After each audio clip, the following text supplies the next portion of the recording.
Nightcast. Stephen Lloyd Gilbreth brings you the current news from the world today and how it relates to Bible prophecy. Understanding the end-time events leading to the peaceful world tomorrow. Ladies and gentlemen, Stephen Lloyd Gilbreth. Greetings, friends, and welcome to this April 9, 2014 edition of Nightcast.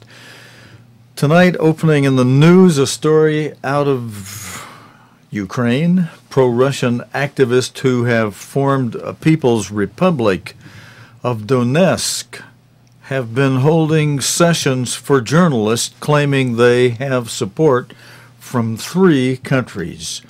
Pro-Russia demonstrators continue to occupy government buildings in the cities of Donetsk and Luhansk, despite the decision of Ukrainian authorities earlier this week to launch what they call an anti-terrorist operation against armed separatists.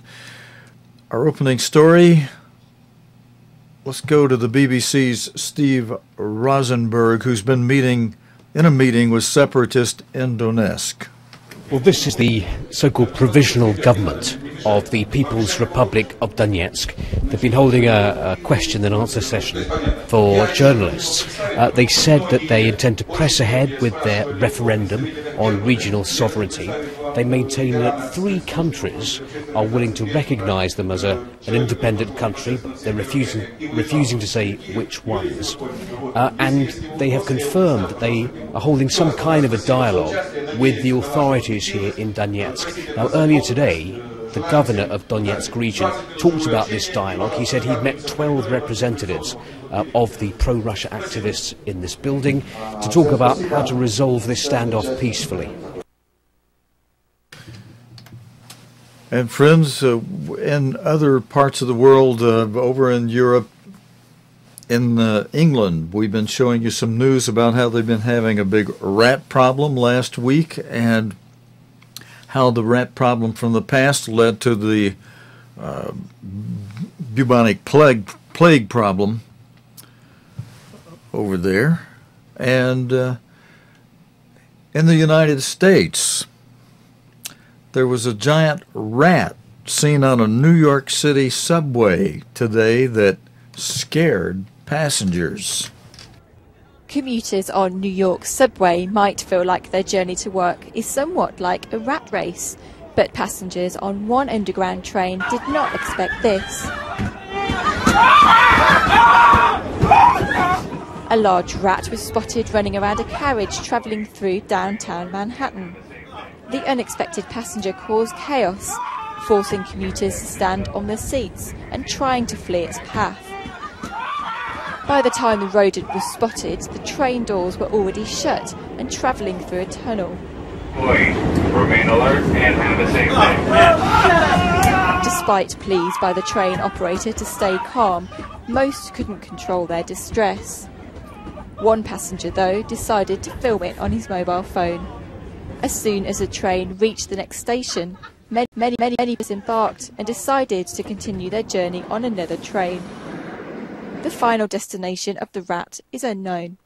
Katie Hastings, BBC News. Thank you, Katie. Now, friends, that's not exactly a plague problem, at least we don't know about one yet in the United States, but big rat got on that subway and, as you saw there, caused a great deal of consternation, let's say. There is a serious story out of the United States, Pennsylvania. Up to 20 people were stabbed at a high school there. A teenager armed with 2 knives went on a rampage at a high school in the U.S. state of Pennsylvania, injuring 19 students and a security guard. The 16-year-old student was taken into custody at Franklin Regional High School. That's Franklin Regional High School in Murraysville, a suburb of Pittsburgh. The wounded, some with serious stab wounds to the torso, were as young as 14. Several needed surgery in hospital. Regina Vadyanathan reports. A morning of terror at Franklin Regional High School. Shortly after 7 a.m, a student armed with 2 knives went on a stabbing spree. I walk into school and basically I just saw kids running and I was told to get out of there as quickly as possible. And I look through the nurse's window and I see some kid holding his stomach and like running. So I walk out into the parking lot and there was this kid laying down and he was holding his side and there was a teacher on top of him screaming, "Help." It took police half an hour to contain the attacker as he roamed classrooms and corridors.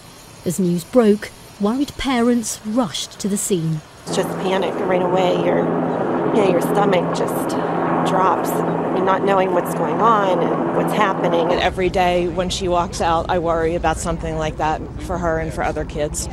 And I was just so glad to hear that she was okay, but I know that some other kids are not so lucky today. Most of the victims were aged between 14 and 17. Some are being treated for serious organ injuries. Many others sustained cuts and bruises in the scramble to escape. They were all knife wounds. Most of them were to the lower abdomen, and they seemed to actually almost have a pattern. Most of them were to the right lower abdomen and the right flank. A 16-year-old student was taken away by police for questioning. Officers are looking into reports of a threatening phone call between the suspect and a classmate the night before. But for now, a motive remains unclear. Rajini Vaidyanathan, BBC News, Washington. Thank you. And friends, we're going to do a very short report tonight. We'll close with news that you could call the daily serial of the missing MH370 aircraft. Australian vessel Ocean Shield heard signals again this afternoon and this evening that are consistent with the signals from a black box. Now, I know that was in the news yesterday, but they've heard signals again today that they're even more encouraged that this is quite possibly the signals from that missing MH370 aircraft. Work was continuing to refine the search area before a submersible could be sent down. Phil Mercer has this report. Deep beneath the Indian Ocean, an Australian Navy ship has again made what could be a critical breakthrough.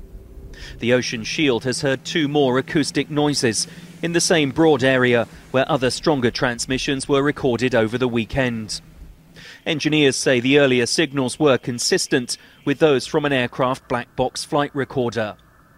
Day 33 of the hunt for the lost Malaysian jet, and Australia believes it's getting closer to finding its final resting place.